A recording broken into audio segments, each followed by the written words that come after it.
देखकर वो कर्ज वापस करने की मांग कर रहे हैं। उन्होंने कॉलेज को भी चिट्ठी लिख दी जहां मैं पढ़ाता हूँ। ये उसका पागलपन है। मैं माफी चाहता हूँ बेटा, तुम उसकी चिंता मत करो।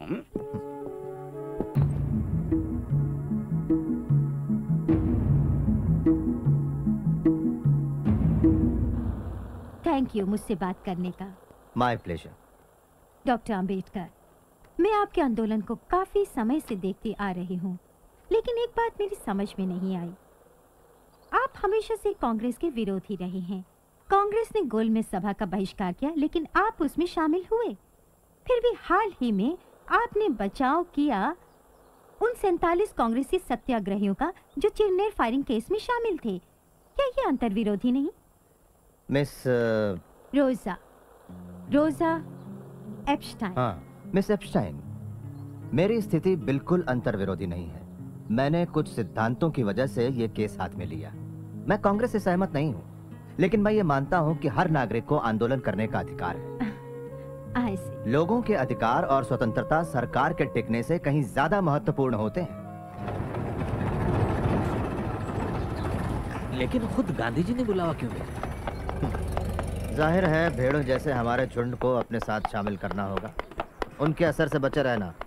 वो भगवान नहीं है। हम अपनी बात पर कायम रहेंगे।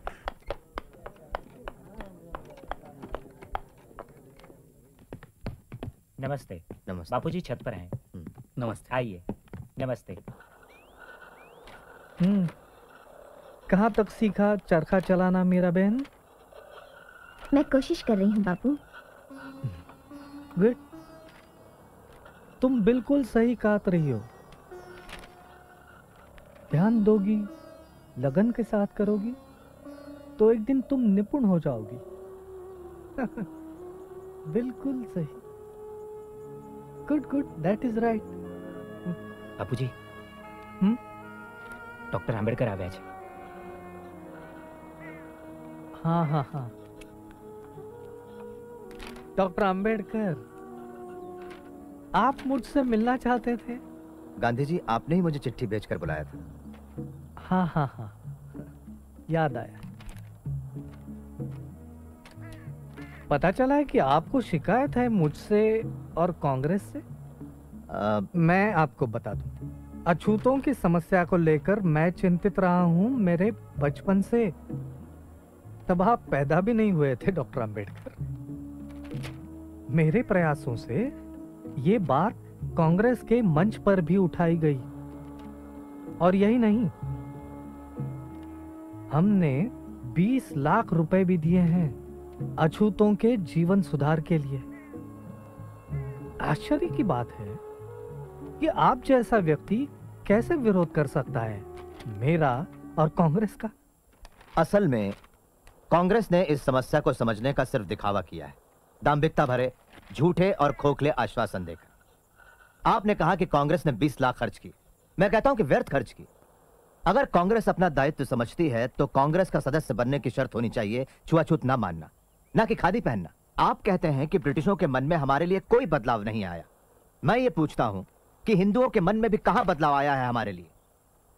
जब तक वो अड़ियल बने रहेंगे तब तक हम विश्वास नहीं करेंगे हिंदुओं पर, कांग्रेस पर या किसी महात्मा पर। इतिहास साक्षी है कि महात्मा हवा के झोंके जैसे होते हैं, जो धूल तोड़ाते हैं लेकिन ठोस कुछ नहीं करते।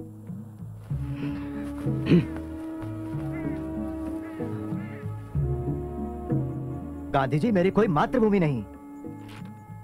लेकिन ये सारा देश आपकी मातृभूमि है डॉक्टर अंबेडकर। और जहां तक राउंड टेबल कॉन्फ्रेंस के बारे में मैंने पढ़ा, उससे यह साबित होता है कि आप एक सच्चे और निष्ठावान देशभक्त हो। इसे मैं अपनी मातृभूमि कैसे कह सकता हूं जहां कुत्ते बिल्लियों जैसा सुलूक होता है हमारे साथ? हम लोगों के साथ जो बर्ताव होता है वो इतना असहनीय है कि अगर हम कभी निष्ठावान ना रह पाए तो दोष इस मिट्टी का होगा, ना कि हमारा। कांग्रेसियों ने हमारे आंदोलन का विरोध किया, देशद्रोही कहा, और आप मुझे देशभक्त कह रहे हैं। मेरा मानना है कि मैं अपने लोगों के बुनियादी हकों की रक्षा के लिए लड़ रहा हूं, इस भूमि को बिना कोई नुकसान पहुंचाए। आप मुझे देशद्रोही कहें या देशभक्त, मुझे इसकी कतई परवाह नहीं। तो आपकी हमसे क्या अपेक्षा है डॉक्टर? आपने मुसलमानों और सिखों को राजनीतिक अधिकार देने की बात मान ली, जो कि राजनीतिक और आर्थिक रूप से अछूतों से ज्यादा आत्मनिर्भर है। गोलमेज परिषद ने अछूतों के लिए इसी तरह के राजनीतिक अधिकारों की सिफारिश की है। आपका क्या विचार है? मैं राजनीतिक आधार पर हिंदुओं और अछूतों में बंटवारे के खिलाफ हूँ। यह सरासर आत्मघाती निर्णय होगा। आपके स्पष्ट मत के लिए आभारी हूं। हमें पता चल गया कि इस संघर्ष में हम लोग कहां खड़े हैं। अब मैं इजाजत चाहूंगा गांधी जी।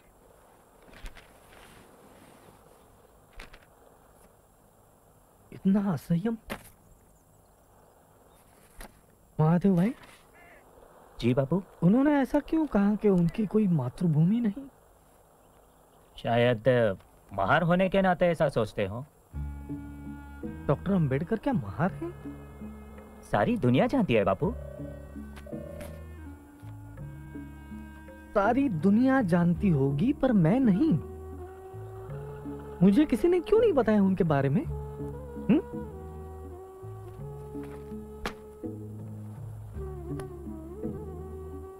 मुझे लगा कि तो पुरोगामी ब्राह्मण हैं, पूना के। मिस्टर गांधी आज गोलमेज परिषद में हिस्सा लेने के लिए लंदन रवाना हो गए। उन्होंने पत्रकारों से कहा कि इस परिषद के सदस्य ब्रिटिश सरकार के चुने हुए हैं, न कि हिंदुस्तानी जनता के। मिस्टर गांधी के प्रतिनिधि बनने से हमारे दावे में कोई खास फर्क नहीं पड़ता। हमारी पहली जरूरत है पिछड़ी जातियों को राजनीतिक सत्ता से लैस करना। वही एक रास्ता है। लेकिन डॉक्टर अंबेडकर, आपको नहीं लगता कि शिक्षा से दलितों की स्थिति में सुधार होगा? लगता है आप गांधी जी से मिलकर आए हैं। हम लोगों में से सबसे ज्यादा शिक्षित मैं हूँ, फिर भी समाज मेरे साथ अछूतों जैसा ही बर्ताव करता है। आप क्या मांगे रखने वाले हैं? हम स्पष्ट विभाजन चाहते हैं हमारे और सवर्णों के बीच। आप ये सब कैसे करना चाहेंगे? हिंदुस्तान के भावी संविधान में पिछड़ी जातियों को ऐसा मूल अधिकार दिया जाए जिसके तहत छुआछूत कानूनन जुर्म हो और दोषी सजा का हकदार। लेकिन डॉक्टर अंबेडकर, मिस्टर गांधी ने कहा है कि स्वतंत्र निर्वाचन क्षेत्रों का परिणाम गंभीर होगा और जो अछूत हैं वो फिर भी अछूत ही रह जाएंगे। उन्हें कहने दीजिए। आप 2000 साल से बह रही धारा को रोककर उसे विरुद्ध दिशा में नहीं बहा सकते। दमन करने वाले कभी मसीहा नहीं बन सकते। हम राजनीतिक सत्ता चाहते हैं, न कि सिर्फ खूबसूरत शब्द, अच्छे इरादे या दान। एक और सवाल doctor Ambedkar please. Mister chairman, मैं जानता हूं प्रतिनिधियों के दिमाग में क्या है। अल्पसंख्यक वर्गों के उचित प्रतिनिधित्व का प्रश्न। हम राजी हैं मुसलमानों और सिखों को विशेष स्थान देकर समझौता करने के लिए। अर्थात इसके कुछ ठोस ऐतिहासिक कारण भी हैं। लेकिन जहां तक अछूत